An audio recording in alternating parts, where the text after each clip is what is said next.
It's a non-essential rabbit hole podcast. We're just a little behind today because Sean sneezed. Made me nervous. You all right? Yeah. And the whole place went into chaos? Yeah, we're like, wash your hands. Wash the back of your hands. Yeah, wash the walls. Yeah. What? Take all your clothes off. Nobody told you. I was hoping. I'm sure that wasn't one of the requests. It wasn't, I promise you. Yeah. I'd rather get the COVID virus than see you take your clothes off. John sent me a bunch of stuff today. He did some good show prepping. He's got a lot of stuff. I can't find my phone. I just go and I look. Continue on without me for a second. I wake up, and then I'll usually look at some of the news. Like I go to the BBC, and I'll look at some of the world news for just a couple minutes, and then I go to USA Today and look at the top 5 things you're supposed to know. And because I don't really want to scroll through all of the crap and get seriously depressed and start hanging myself from a rafter. Right. But and then I'll go looking for funny news stories, and those are what I came across. Something interesting. Cool. We're at the catch Cheryl back up. He goes to BBC, and then he goes to USA Today and looks for the top 5 news stories and doesn't dive in too deep because he'll have a noose around his neck if he... Right. I like the synopsis, the way he wraps it up. That was that was a I'm good at wrap that up. stuff.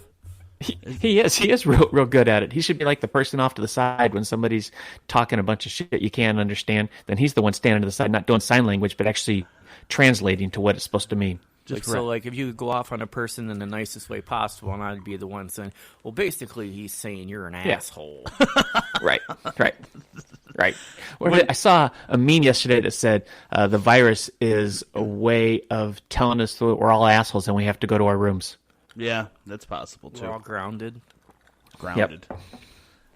We did an estate sale this past summer for some friends of ours, and the kid's dad the kid's dad passed away, and we sold all of his tools, and then the kid came and kind of just wanted to go through his dad's stuff one last time and see if there was anything else there. And I'm like, I don't know. I made some comment about, your dad probably rolling over in his grave, or he probably haunt me for all the stuff that we sold for the prices that we sold. And then this guy went on some evangelistic Baptist friggin' pedestal and started talking about how there's no way for his dad to haunt him because he was one with Christ. And basically that, you saying that my dad would haunt you means that he was one with the devil. And so he went on, I'm not shitting you, a 15-minute rant about this whole thing, right? And then my friend Cyrus goes, so basically what you said is that his dad was the devil. I'm like, okay, I didn't need the wrap-up on that. I got it after the 15 minutes. And every now and then it still comes up, and he'll be like, so basically what you said was... And then he grabbed a suit coat like that one preacher and started swinging it at you, and you fell on the ground. Oh. I'm saved. Can you answer the question why none of those like TV preachers are saving people right now, like smacking them in the head, be like, bam, the COVID virus is gone. Jumped on their private jet and went to an island somewhere. Probably went to Russia because there's no cases there. I'm starting a church. You do a lot of those estate sales. I only did. Are you scratching? Oh my gosh, you have the COVID itch. No, I'm actually sitting here. I'm sitting here in my underwear. I can't believe you can hear it from that far down. You were scratching something. It was nasty. The Brillo side of it. Yeah. It was gross. Can I hear you in my headphones yesterday? I can't remember. Maybe I wasn't supposed to. I don't think you could. I didn't think so. Okay, we're good. Carry on. The only reason you could hear me in your headphones yesterday is because you had the friggin' microphone backwards. And I was actually just talking into your microphone. Oh, that's right.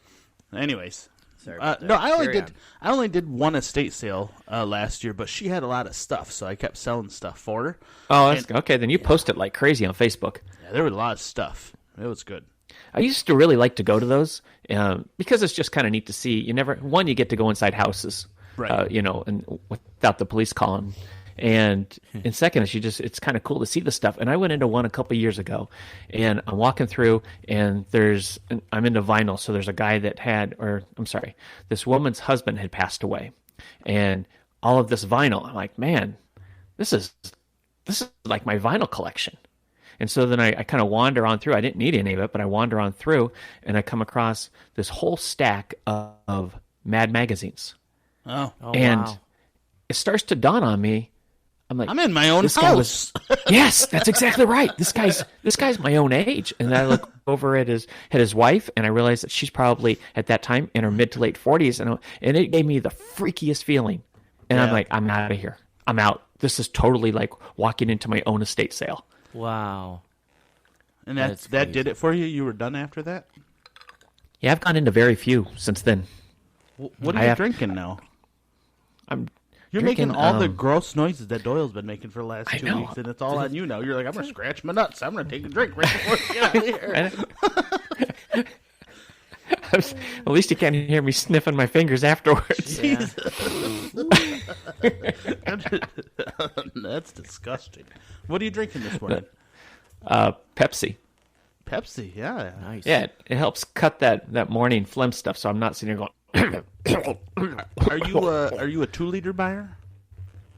No. I used to be, and I used to drink a lot of it, but I don't drink much of it anymore. I drink this is like maybe 8 ounces in the morning, and that's about it. Because I got to keep the sugar down for the triglycerides for the heart stuff, Yeah. So I'm not walking through my own estate sale. Right. You're legitimately one of those old rockers, aren't you? You're like, I'm kind of a badass on the outside, but inside I got to make my Imodium AD cocktail in the morning, and I can only have 8 ounces of Pepsi because it gets my triglycerides up. That's exactly right, man. That's exactly right. I've got my regimen that I go through. I got my raw broccoli that I eat. I got different vitamins. Got to run. Are you taking zinc? My numbers are way too high. What's that? You taking zinc? I do. I take zinc. I take vitamin C, but I have to be careful with the vitamin C. Because it's got too much sugar and it gets your triglycerides all up. No. I'll take us right back to this. What seems to be the favorite theme of all shows. If I take too much, then it's a backdoor blowout. So okay, here. This is. I played softball for many years. Which basically just means that you're a lesbian, right? Well, and actually, I played on a co-ed. I had played on a co-ed team, and one of them slid into second base and took out my knee and completely crippled me. And I believe she grunted when she got up. But no, what I was going to say is, used to play on this softball league with a bunch of guys that I worked with, and the team was really good. And then you always have that one team that is your nemesis that you have that true rivalry against. And I'm not a power hitter. I'm a dinker, so I can either knock it right down first base or right down third base, just enough to get a single. It's not even a full swing. Right. And they had a catcher on this one team, and I pitched, and I talk monster amount of trash from the mound. I can't imagine that people would understand that. But so I had this catcher, and he would always just talk crap when I'd get up there. He's like, no hitter, everybody come in, whatever. And that's fine. He's right. There is no hitter. But he just annoyed the hell out of me. So we're going to be playing them in the playoffs, and I start taking vitamin C that day. And I'm taking just the right amount to where I know that I'm not going to shart myself, but that the stench is really, really bad. And the guys that I work with, because I'd have to go back in the warehouse and just relieve some of the pressure, and they're like, oh my God, what is that? I'm like, that's tonight's secret weapon. So I'm bordering on that. We get there, I get up to bat, and he starts talking, mouthing off again, and I put up my hand like to call timeout for a second. I step back, and I let it go in his face that was horrid. It was egg central. The umpire jumps back, and he's like, whoa! And that dude, he's like, you got to throw him out. And I just gassed him. Gassed him. Just gassed him. It's nasty. A couple days on the show ago on the show, we talked about John's fascination. What day of the week is it, John? Based on your trash schedule? Is trash day. It's trash day. It's trash day. Wednesday, huh? It's trash day. Yeah. So John sent me a story about these people. I don't know where they're at exactly, but they have costume-themed bin outings, and they went viral as people look for laughs during the coronavirus isolation. Basically, as they take their trash cans out to the road, they've started dressing up as different characters and dressing up as different things when they took their trash can out to the road. The Just Stay Home message to practice social distancing, she was practicing that during the coronavirus pandemic, which has meant that she walks her bins to the curb each week, and it has some exciting outing. And like any outing, track pants and slippers, most people are wearing, their robe and their hair's all up in a mess. But these guys are all getting dressed up. The one on the main screen is the old man from Up. Elsa from Frozen has been spotted. So each week they're all dressing up as different characters and taking their trash out to the road. Oh, that's cool. Which would lead me to the question of what you would dress up like when you took your trash out to the road. Man. What would I dress up as? Well, one, I would like to pop out of the can. That would be the most fun. Yeah. Just right. I'm trying to think. You go, Doyle. What would you, or you guys, what would you do? I love dressing up as a woman. I find those dresses so comfortable. Oh, man. Never mind. Let's go to Doyle. I'm a pretty big Marvel fan, so I'd probably do Iron Man.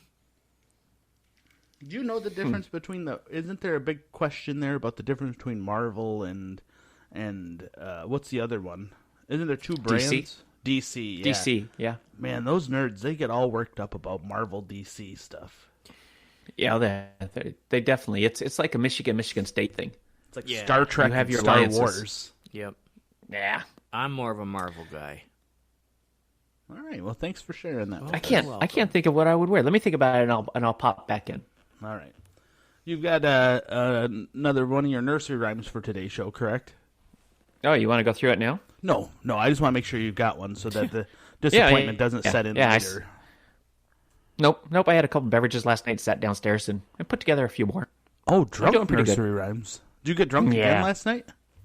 No, I did not. Last time you got drunk, you couldn't function. All we wanted was a nursery rhyme for you, and you're like, I can't. I got drunk last night. No, but I did think that I was going to do a really cool Facebook Live with a lightning storm, and it turned out to be nothing. It was awful. I wanted to talk about that today. I'm glad you brought that up because we're sitting in the living room last night, and I'm like, oh, John's live, and Doyle says, oh, yeah, what's he doing? I don't know. We're just looking at his front porch, listening to him breathe. This is the stupidest live I've ever seen. It wasn't breathing. That was rain coming down. So that was like, rain. It took you 10 minutes to realize that was a stupid Facebook Live? No, well, here's the deal. It's one of those things where you're like, oh, man, this is really cool. I got to capture this. And then by the time you get the iPad up and you're like, okay, now it's kind of fizzling out. But it's going to get better. So I keep staying with it. And it just never got better. And I could see, like, at one time there was like 15, 17 people. And then all of a sudden it went down to like 3, 2, 1. Josh did a comment. I can hear you breathing. It was so weird. You're just standing out on your front porch. Look at the thunderstorm. He didn't have his zinc that evening. He didn't say anything. We just looked at the sky, and John lives in one of these areas, which I'm not going to tell the street that he lives on because he's got a personal protection order against most of us on the show here. Yeah. But he lives in one of those areas where if you look to the left, it's really nice. If you look like 2 blocks to the right, it's like, oh, what is over there? We don't go down that part of the road. But we're just looking off into the ghetto of the lightning storm. It did get me thinking, though, with the amount of people, like you almost always, whenever I do a Facebook Live, you almost always, there's certain ones that immediately come on to see what you're doing. And I'm like, it'd be kind of fun to just kind of stand outside, like, their living room windows without them knowing you're there. And do Facebook great. Live. You just click on Facebook Live, you're like, what's that? That looks familiar. That's me making spaghetti. What the hell? In my yard? That would be great. Do you want to know just a sign of people losing their mind and in boredom is when, oh my gosh, holy hail. Like everybody was posting like it was the newest technology or something. Oh my gosh, what a storm. Oh my. That's not the only Facebook Live video I saw of the hail and the hail. The hail was actually entertaining. Yeah. What John posted was just a black picture with a little white light every now and then that flickered on and off, and John breathing in the background. The hail could have been interesting. I'm gonna have to do one every night from nowhere. That makes no sense. It'll be staring at a wall. That's funny. Filling up his bathtub. Here's the video of nothing. That's what you can call it. That's fantastic. I'm going to doing dishes. That's exactly what I'm going to do from now on.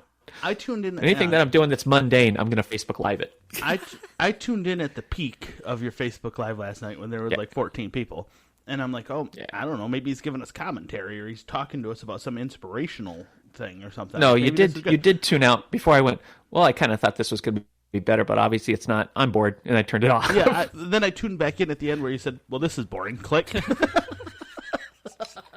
I'm like, pretty much summarized it for everybody watching. It only took him 11 minutes to realize that, but that's good. Funny. Your 7. your Facebook Live yesterday was less entertaining than this show, and I didn't think we could get there. Cut it out. It was amazing. Congratulations. Do we actually have people that listen to this? Are you able to actually see? Are we in double-digit numbers? Yeah. It's the weird thing is that I've had some people that are